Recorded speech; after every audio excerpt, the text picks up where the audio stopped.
একাধিক বিয়ে করা সুন্নত এটা আপনারা কোথায় পেয়েছেন? কোন জায়গায় লেখা রয়েছে যে তোমরা একাধিক বিয়ে করো? আর একাধিক বিয়েকে নবীর সুন্নত বলে চালিয়ে দিচ্ছেন, এটা কি ফাজলামি পেয়েছেন? কিছু মানুষ সুন্নতের নামে একাধিক বিয়ে করে স্ত্রীদের হক নষ্ট করে, সংসারকে ধ্বংস করে এবং আবেগ দিয়ে শরীয়ত চালাতে চায়। আবেগ দিয়ে শরীয়ত চালাতে চায়।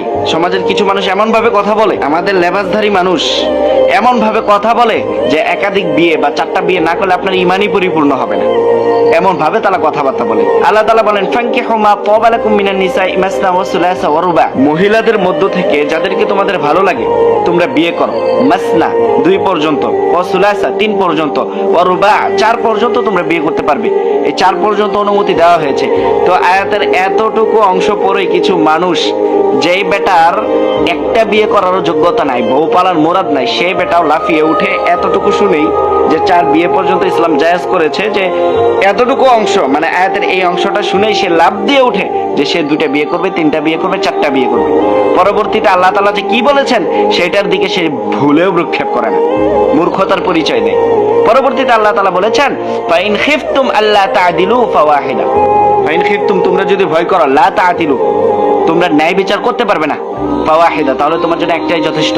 সেই একটা পালার মুরাদও যদি তোমার না থাকে তাহলে একটা বিয়ে করাও তোমার জন্য হারাম। এতই সহজ। এই আয়াতে আল্লাহ তাআলা কি বলেছেন যে তোমরা 4টা বিয়ে করো? বরং আল্লাহ তাআলা বলেছেন যে তোমরা যদি ভয় করো যে ন্যায়সঙ্গতা বজায় রাখতে পারবে না, তাহলে বিয়ে করার দরকার নাই, একটা করো, একটা নিয়ে সন্তুষ্ট থাকো। আর আপনারা এটাকে বাড়িয়ে দিচ্ছেন যে আল্লাহ তাআলা বলেছেন যে 4টা বিয়ে করো তোমরা। এত সহজ। আল্লাহ রাসূল সাল্লাল্লাহু আলাইহি ওয়াসাল্লাম একাধিক বিয়ে করেছেন। কেন করেছেন? কামনার জন্য? জীবনেও না। তিনি বিয়ে করেছেন বিধবা নারীদেরকে আশ্রয় দেওয়ার জন্য, বিভিন্ন গোত্রের সাথে সম্পর্ক স্থাপন করার জন্য এবং উম্মতের নারীদের মধ্যে মাসালা পৌঁছে দেওয়ার জন্য তিনি বিয়ে করেছেন, দ্বীনের মাসালা পৌঁছে দেওয়ার জন্য। আর ওনার জীবনের বড় অংশ তো কেটেছে খাদিজা রাদিয়াল্লাহু তাআলা আনহা, ওনার সাথে, ওনার প্রথম স্ত্রী। 25 বছর তিনি সংসার করেছেন। ওনার জীবদ্দশায় তো তিনি একাধিক বিয়ে করেন নাই। ওনার মৃত্যুর পর নবী সাল্লাল্লাহু আলাইহি ওয়াসাল্লাম তার শেষ বয়সে একাধিক বিয়ে করেছেন। এখানে কি আল্লাহ রাসূল বলেছেন যে তোমরা একাধিক বিয়ে করো? যারা বলে যে দ্বিতীয় বিয়ে করা মানে ইসলামের বড় সুন্নত পালন করা, তাদেরকে আপনি জিজ্ঞেস করুন নবী সাল্লাল্লাহু আলাইহি ওয়াসাল্লামের কোন হাদিসে বলা হয়েছে যে একাধিক বিয়ে করো? সাহাবাদের কোন আমল দ্বারা প্রকাশ পেয়েছে যে তোমরা একাধিক বিয়ে করো, না হলে তোমাদের আমল পরিপূর্ণ হবে না, তোমাদের ঈমান পরিপূর্ণ হবে না? দেখাতে পারবেন?